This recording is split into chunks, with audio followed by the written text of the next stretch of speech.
G20 की meeting के बाद कुछ ऐसा होगा, वो भी 48 घंटों के अंदर, ऐसा अमेरिका ने भी नहीं सोचा था।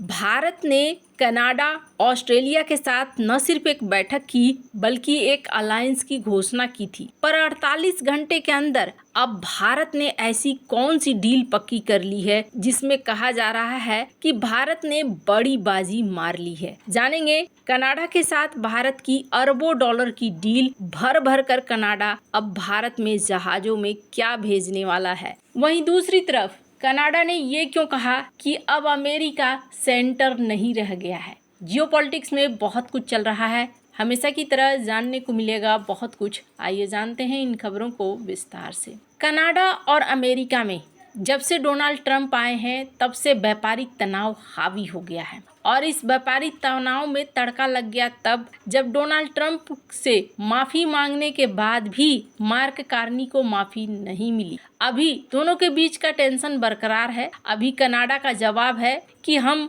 अब और ज्यादा नहीं झुकेंगे। वहीं डोनाल्ड ट्रंप प्रशासन में अभी झुकने के संकेत नहीं मिल रहे हैं, लेकिन अमेरिका के जो सांसद वगैरह हैं वो कह रहे हैं कि एक सांस्कृतिक ब्रेक लगा है। हालांकि कई लोग ऐसे हैं जो मान रहे हैं कि नहीं, कनाडा और अमेरिका के बीच में संबंध सही होने चाहिए। लेकिन G20 में जब पहुंचे हुए थे कार्नी, तो उन्होंने एक बहुत बड़ा स्टेटमेंट भी दिया। इन्होंने कहा कि अमेरिका इकोनॉमिक ग्रेविटी का सेंटर नहीं रह गया है। हालांकि इन्होंने जो बात कही, इन्होंने क्यों कही ऐसी बात, G20 न सिर्फ सफल हुआ बल्कि अमेरिका के बगैर इन्होंने जॉइंट स्टेटमेंट भी निकाल दिया। अब इसी दौरान इन्होंने इस बात को भी कहा कि देखो, ये दुनिया की वो अर्थव्यवस्थाएं हैं जो एक बड़ा हिस्सा रहते हैं इकोनॉमी में। यहाँ पर ये बातें कहने का मतलब था, सीधे इन्होंने डोनाल्ड ट्रंप को समझाने की कोशिश करी कि तुम अगर ये सोच रहे हो कि तुम राजा हो तो राजा वाला सीन यहाँ पर नहीं है। तुम राजा नहीं हो और हम तुम्हारे बगैर यहाँ पर आ सकते हैं और बगैर आकर यहाँ पर डिसीजन भी ले सकते हैं। इसी मीटिंग के दौरान आपको याद होगा, मैंने आपको बताया था कि 3 देश ऑस्ट्रेलिया, कनाडा और भारत तीनों साथ आए, और साथ आने के बाद ये कहा गया कि हम अब एक अलायंस फॉर्म कर रहे हैं, एक गठबंधन बना रहे हैं। स्क्रीन पर एक वीडियो है, मैं चाहती हूँ मार्क कार्नी का स्टेटमेंट आप सुने। The world's changing. The global economy is being rewired. Canada isn't retreating. For generations, middle powers like Canada have benefited from a rules-based multilateral trading system and an open global financial order. Our geography gave us privileged access to the world's largest economy and distanced us from many of the world's threats. Nous vivons pas une transition, mais une rupture. Et dans chaque rupture réside la responsabilité de bâtir un nouveau départ. In the face of change, Canada's new government is making generational investments at home and building deeper partnerships abroad. Dans cette nouvelle ère, le leadership du Canada sera défini non seulement par la force de nos valeurs, mais aussi par la valeur de notre force. यहाँ पर mark Carney ने ये साफ कर दिया कि अब ये कनाडा पहले वाला कनाडा नहीं है जो पहले के हिसाब से चलता था। अब जो हमारा कनाडा है वो आज के हिसाब से चल रहा है। मल्टीलेटरल वर्ल्ड के लिए हम तैयार हो रहे हैं। कई सारे ग्रुपों के साथ हम बातचीत करेंगे और हम संबंधों को बढ़ाएंगे, यहाँ पर इन्होंने साफ कर दिया। अब इस बीच देखने को मिल रहा है कि अभी ट्राइलेटरल फॉर्म ही हुआ था, पर अब बड़े ऐलान भी होने शुरू हो गए हैं। पहली बात तो ये कि भारत और कनाडा जल्दी से जल्दी फ्री ट्रेड एग्रीमेंट को साइन करना चाहते हैं। यहाँ पर आपको थैंक यू बोलना पड़ेगा डोनाल्ड ट्रंप को। डोनाल्ड ट्रंप ने जिस तरीके से पूरी दुनिया को हिलाकर रख दिया है, कभी कभी लगता है डोनाल्ड ट्रंप बहुत सही समय पर पधारे हैं और बहुत ही बढ़िया काम कर रहे हैं। क्यों बढ़िया काम कर रहे हैं?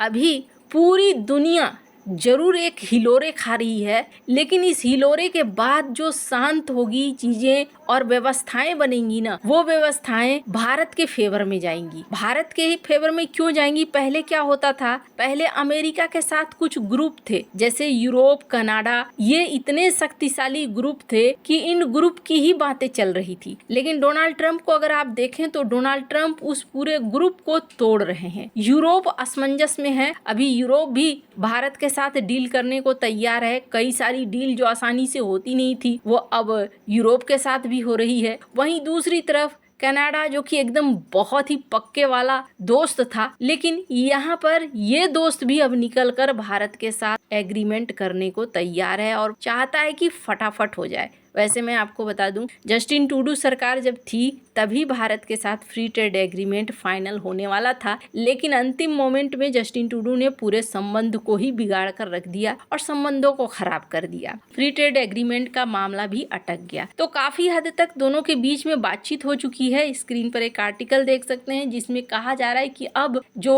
अमेरिका के साथ टेंशन है, इस टेंशन के दौरान कनाडा चाहता है कि जल्दी से जल्दी फ्री ट्रेड एग्रीमेंट साइन हो जाए। पर इन सब के बीच में एक बड़ा ऐलान है और ये बड़ा ऐलान भारत के लिए बहुत ज्यादा फायदेमंद है। स्क्रीन पर आप देख सकते हैं भारत और कनाडा के बीच में लगभग 2.6 अरब अमेरिकी डॉलर, करीब 23,500 करोड़ रुपए का एक यूरेनियम आपूर्ति कॉन्ट्रैक्ट साइन हुआ है। ये सौदा किस चीज के लिए है? यूरेनियम देगा कनाडा भारत को। इस यूरेनियम का भारत क्या इस्तेमाल करेगा?